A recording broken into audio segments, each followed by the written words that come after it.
Galera do Papo Aleatório aqui no Multiplay, já está na tela para você o livro Para Todas as Mulheres que Não Têm Coragem, da jornalista e escritora Daniela Arraes. A Dani Arraes, que é pernambucana, mas é radicada em São Paulo, está lançando o livro aqui na capital pernambucana, nesta quinta-feira, na Livraria Jardim. E nós vamos bater um papo aqui bem descontraído e bem legal, para falarmos não só para as mulheres, mas também para os homens também, Dani. Obrigado por ter vindo. Ai, Carlos, obrigado, um prazer estar aqui conversando com você. Esse título, ele vem porque por muito tempo meu sonho sempre foi ser escritora, escrever livros, e eu me sabotava. Eu pensava assim, quem sou eu para escrever? O que é que eu tenho para falar? Quem vai se interessar? E a partir desses questionamentos eu fui entender o que era a síndrome da impostora, ou o fenômeno da impostora, que é esse fenômeno psicológico que acomete a maioria das mulheres, que faz com que a gente se ache não pronta para fazer as coisas. A gente acha que sempre a gente precisa dar mais um passo antes de ousar fazer o que a gente tem vontade. Então esse livro, ele parte dessa investigação do fenômeno da impostora para fazer um convite para todas as mulheres e para todas as pessoas para se aventurarem, para se jogarem mais na vida, sem deixarem essas estruturas da sociedade nos calar. Para a gente ser bem didático, quando a gente fala em fenômeno da impostora, o que é que significa? É esse traço de comportamento que faz com que as mulheres atribuam seu sucesso ao acaso ou à sorte. Então é muito comum dizer assim, eu era a pessoa certa no lugar certo, por isso que eu consegui. É uma dificuldade de internalizar as nossas capacidades, a nossa potência e os nossos feitos. Então a gente tende a se diminuir, ou a gente tende a colocar que assim, a gente se esforçou demais, por isso que a gente conseguiu o que a gente queria. Então é muito essa sensação de que a gente precisa se preparar, que a gente precisa dar mais um passo. É quase como se a gente ficasse sempre adiando os nossos desejos, até quando você pensa assim, vou me candidatar a uma vaga de emprego. Tem uma estatística que fala que os homens, quando eles identificam que eles preenchem 60% dos requisitos daquela vaga, eles já se candidatam. A mulher, ela quer preencher 100% dos requisitos para se candidatar àquela vaga. Então, assim, até no momento em que a gente vai aplicar para uma vaga de emprego, a gente fica pensando, será que eu sou capaz? Será que eu sou boa o suficiente? Será? Então é esse looping mental que faz a gente deixar de fazer o que a gente tem vontade, porque a gente está o tempo inteiro se diminuindo. Isso acontece não por uma questão de baixa autoestima, isso acontece porque a gente vive numa sociedade em que os homens conseguem mais espaço, os homens conseguem mais poder. Então nessa estrutura a gente ainda tem que lutar muito para conseguir os espaços que a gente quer ocupar. Agora, isso, lógico, uma área da psicologia até explica isso, né? E o que eu vou falar agora talvez até se aplique para os homens. Aquelas pessoas que se cobram muito e se cobram tanto a ponto de não ter coragem de se lançar, né? Seja para o mercado de trabalho, seja para uma determinada ação. É mais ou menos isso? É completamente, porque a gente, enquanto a ideia está na nossa cabeça, né, enquanto a vontade, ela é uma vontade ainda interna, você fala assim, não, se, eu vou lá e vou conseguir.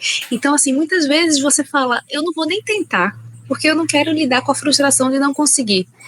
E isso faz com que a gente não ative essa coragem, isso faz com que a gente coloque muitos degraus antes de dizer assim, não, eu vou subir nesse negócio, sabe? E é algo que é muito comum, eu acho que a gente vive hoje numa sociedade muito performática, né? A gente está acostumado a ver a vida dos outros pelas redes sociais e parece que está todo mundo vencendo o tempo inteiro.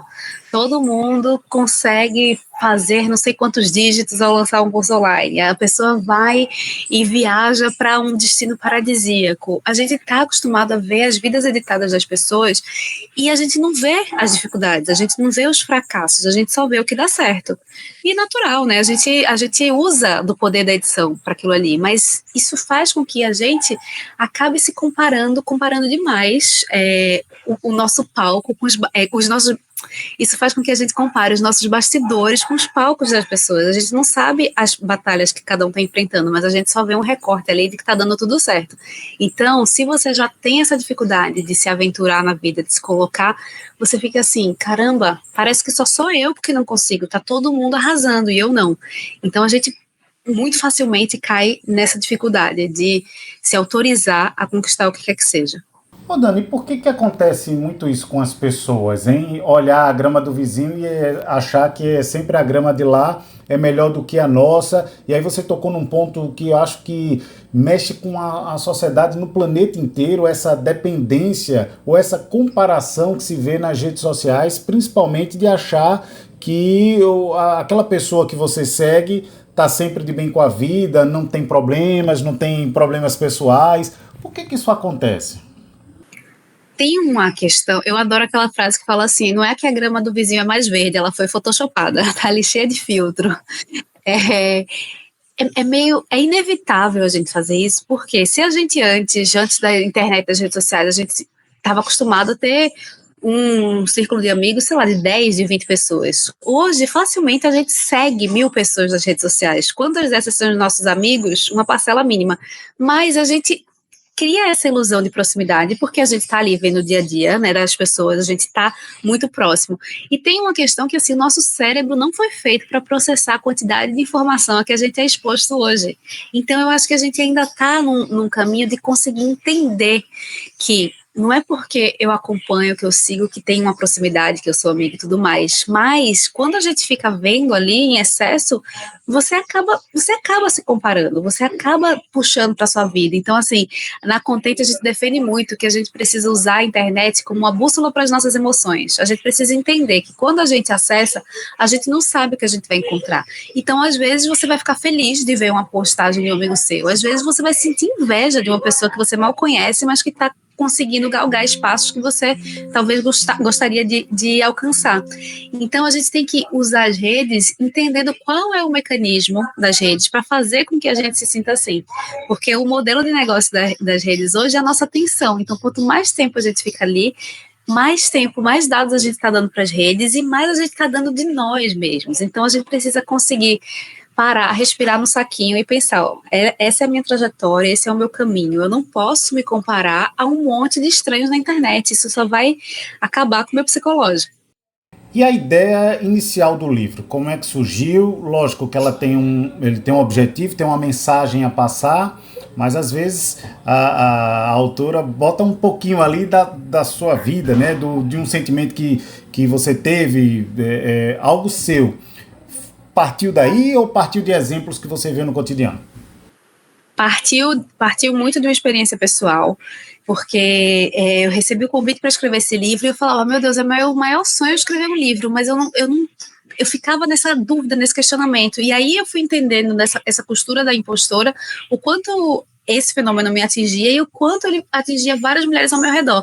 Então, a impostora foi o fio condutor e ali junto eu fui colocando minhas experiências, desde a infância até agora, na maternidade, até na relação com as redes sociais, com luto, com relacionamentos de uma forma geral. E eu fui convidando outras mulheres para estarem junto ali daquele livro, porque é quase como se eu desse as mãos para essas mulheres e dissesse assim, bora juntos. Então eu faço entrevistas com Dandara Pagu, que é uma influenciadora pernambucana, que mora em São Paulo também, maravilhosa. Quando eu entrevistei ela, ela não tinha nem 10, ela tinha 10 mil seguidores, hoje ela tem mais de 250 mil e cresceu no digital bastante. Aí eu entrevisto ela, eu entrevisto Monique Evelli, que é uma empresária, eu entrevisto Nana Lima, que é fundadora de uma ONG que fala de gênero, eu entrevisto Rafa Brits, apresentadora. E aí eu vou trazendo, assim, que a partir de diferentes trajetórias e de diferentes lugares do mundo, todas essas mulheres também passam e passaram pelo fenômeno da impostora. Então, quando eu entendi que esse livro tinha esse fio condutor e que teria essas pessoas junto, eu falei, é isso, é interessante para muita gente, para a gente entender os mecanismos que fazem a gente não conseguir avançar. E aí tem sido muito bonito ver a resposta das pessoas, porque elas estão lendo e elas estão se identificando e estão dizendo, caramba, é isso, eu não sabia que tinha nome, ou eu sabia que tinha nome, mas eu não tinha entendido a profundidade ainda. Então o livro vira uma grande conversa para que a gente consiga colocar esse assunto na mesa e parar de sofrer com a impostora e finalmente entender que talvez ela, para sempre, ela fique com a gente, mas que a gente vai fazer o que a gente quiser apesar dela, sabe? Tem muito da questão do medo, né, no livro, de como vencer o medo, vencer esses desafios?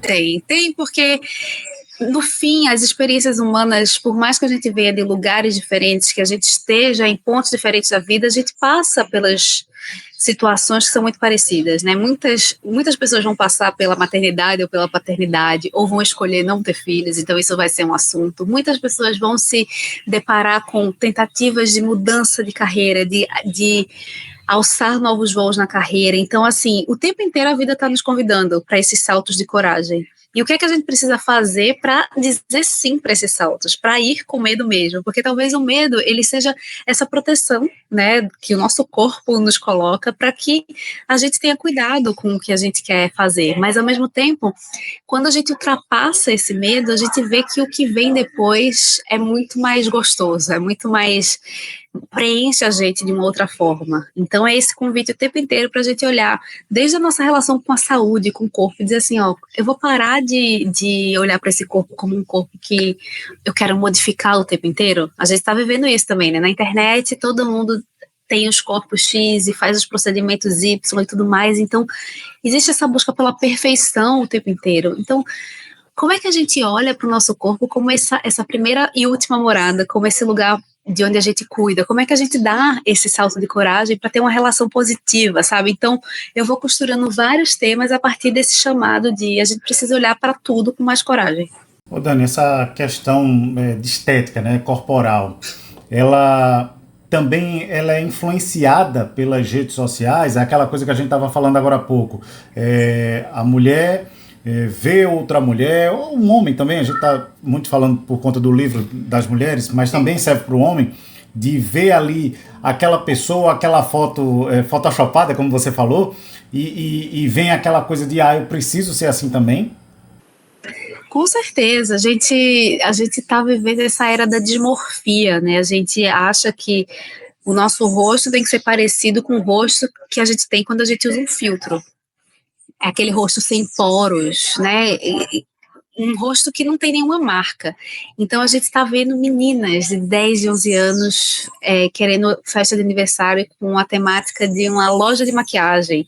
A gente está vendo esse culto à vaidade, à beleza e à perfeição muito fortes. É quase como se a gente estivesse voltando no tempo.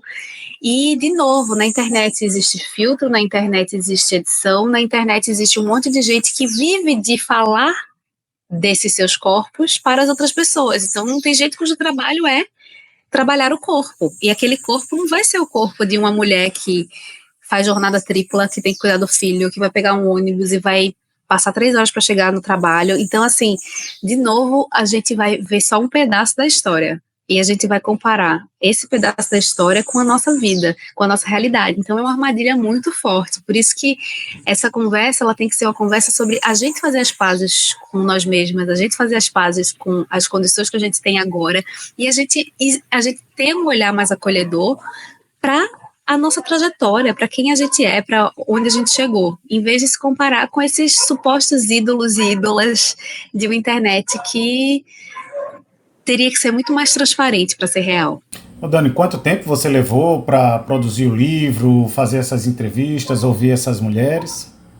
O processo inteiro durou 2 anos, entre começar e ver no mundo, porque era isso, eu me debatia no meio do processo, falava, meu Deus, será? Foi uma sofrência, eu ficava, será que alguém vai ler? Será que alguém vai gostar? E eu não me preparei para a parte maravilhosa que é ver o livro chegando nas pessoas. Então, ele é uma grande aula para mim mesma sobre como a gente tem que ter coragem de fazer o que a gente deseja, porque tem uma força muito grande nisso. Mas nas suas redes sociais você registra, né, as leitoras, né, com fotos, lendo o livro em vários ambientes, né? Não, é isso, não tem um dia que não tenha gente me marcando, postando, falando o quanto o livro está reverberando, assim. Então essa resposta é uma alegria imensa. E essa questão do feedback, né? Quando você recebe o feedback das leitoras, o que é que elas contam? Que realmente vivenciaram aquilo ali, que já viveram exemplos que estão citados ali no livro? Totalmente. É assim, tem uma mensagem que foi muito simbólica. de uma mulher que me escreveu. Ela falou assim: Dani, eu estava precisando tanto do seu livro, porque eu estava precisando de coragem para entender se eu queria ter um segundo filho ou não. E ela falou: e eu entendi que eu quero. E aí depois ela descobriu que estava grávida. E ela me contou, ela falou: eu acabei de descobrir que eu tô grávida, e eu não contei nem pro meu marido ainda, contei pra você. Eu falei: olha o que a escrita faz, né? A conexão que cria entre pessoas que não se conhecem, mas que se reconhecem. Então, tem muitos relatos, assim, de gente que fala, tem várias pessoas falando: meu sonho também é escrever um livro.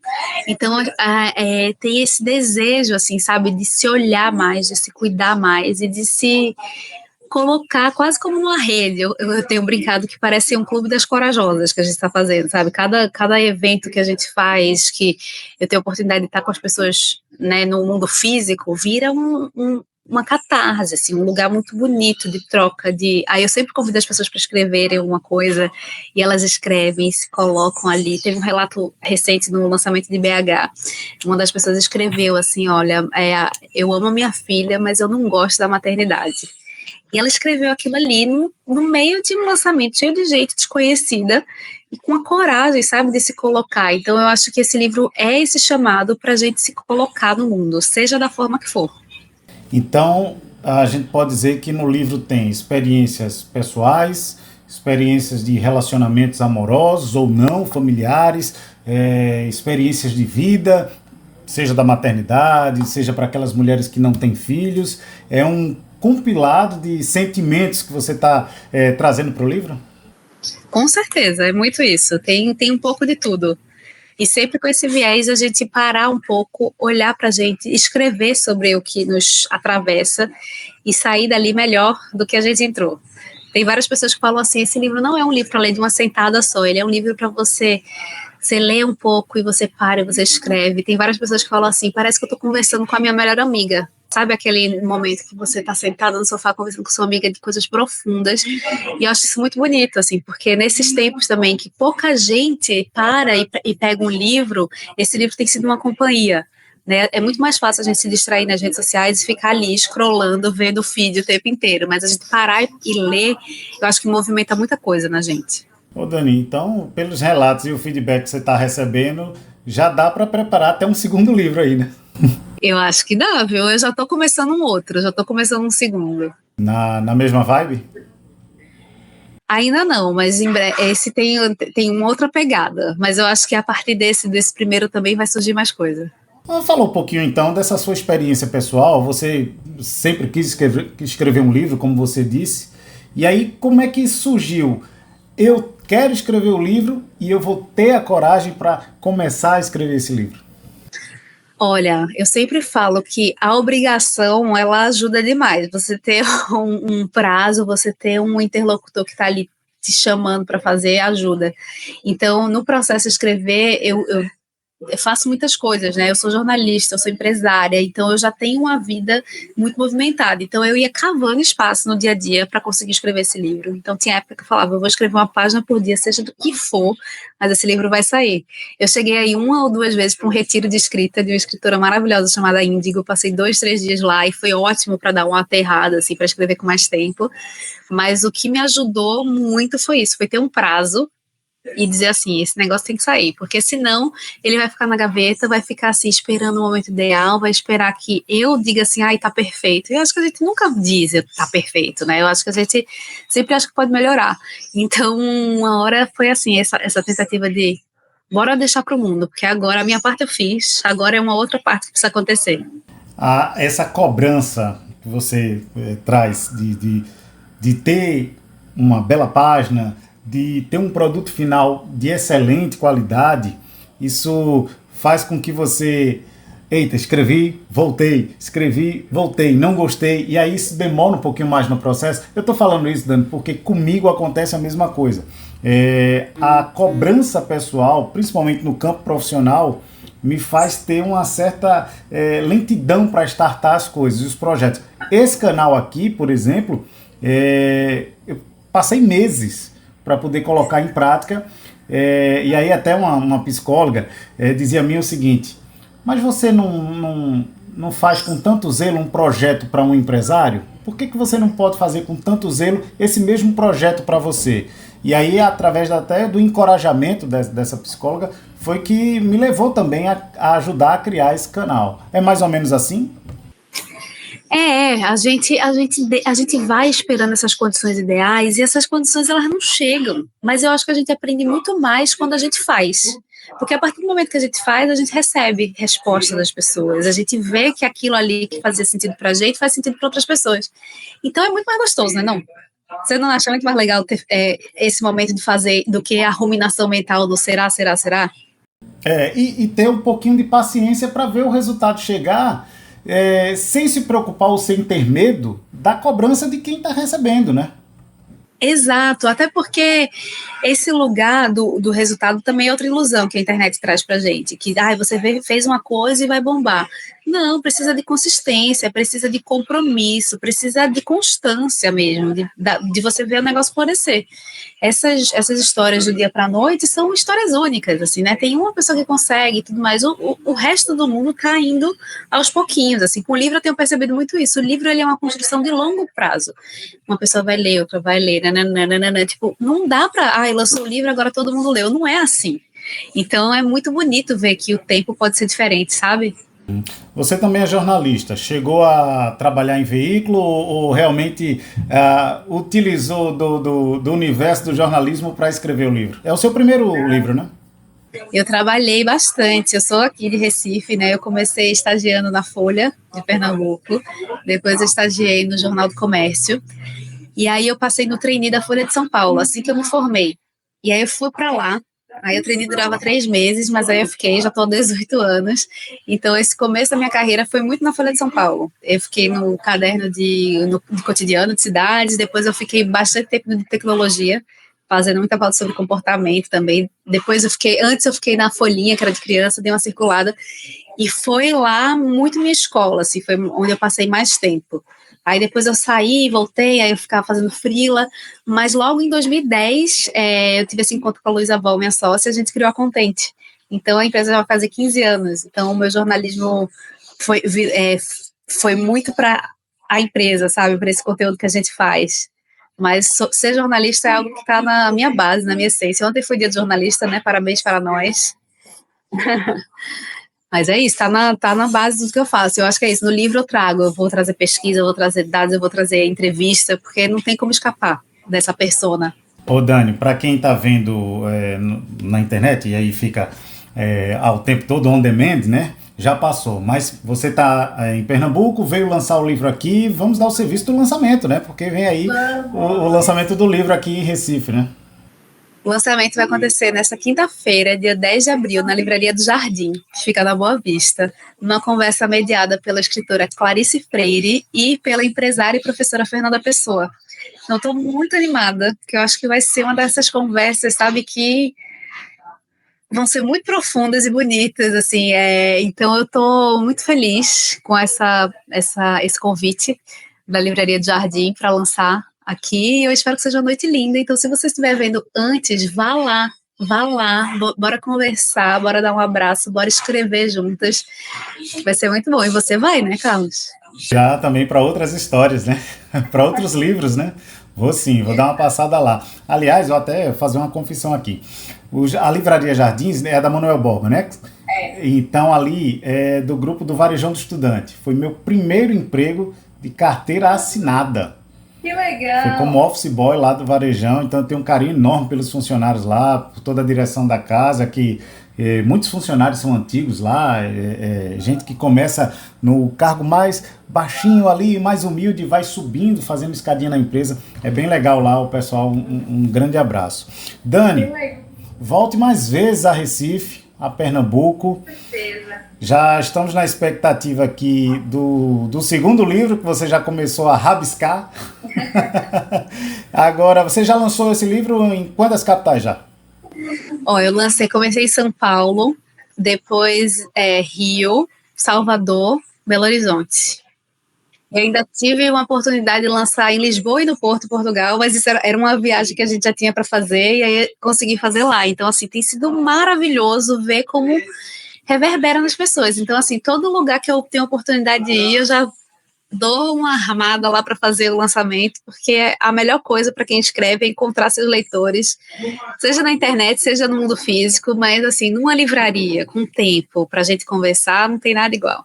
Hoje é muito mais prático o Kindle, né? As pessoas carregam na bolsa e tal, mas eu ainda sou da moda antiga, de pegar no livro, de folhear ali, mesmo que dê sono, né? Nessa vida corrida agitada que as pessoas têm hoje, que a sociedade tem hoje, mas eu acho que ainda a moda antiga, o livro é mais gostoso, né?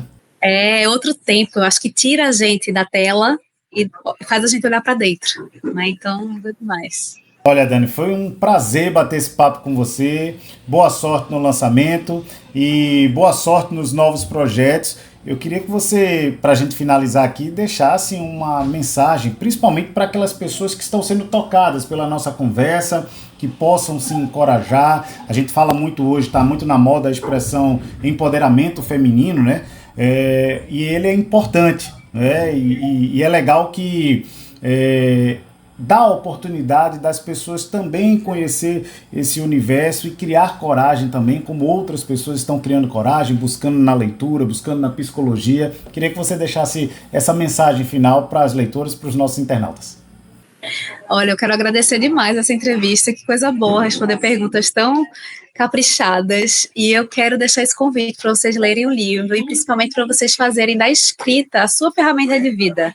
Eu acho que quando a gente se coloca no papel, a gente se entende tanto, e nessa vida corrida que a gente leva, a gente não está tendo tempo para a gente. Então, para um pouco, escreve um pouco, coloca ali no papel o que você sente, o que é que você pensa, porque isso é uma bússola para a gente se entender melhor. Então, leiam o livro, apareçam no lançamento. Vou ficar muito feliz se vocês puderem ir. Falem que assistiram a entrevista aqui no canal do Carlos. E é isso. Muito obrigada pela oportunidade. Valeu, Dani. Obrigado, pessoal. Então, você que está conosco aqui, se não se inscreveu, se inscreve logo aqui no canal, ativa os sininhos para as notificações, siga-nos nas redes sociais, em todas as plataformas. Aliás, Dani, vamos falar os seus endereços também, né, para quem quiser conectar com você. É Dani Arraes, A-R-R-A-I-S, Dani Arraes, arroba Dani Arraes no Instagram. E o outro é arroba contente.vc. Sigam esses dois, vejam links na bio, que já tem link para muito mais coisa, e bora conversar. Perfeito, vamos conversar. Dani, até a próxima. Muito obrigado. Muito obrigada.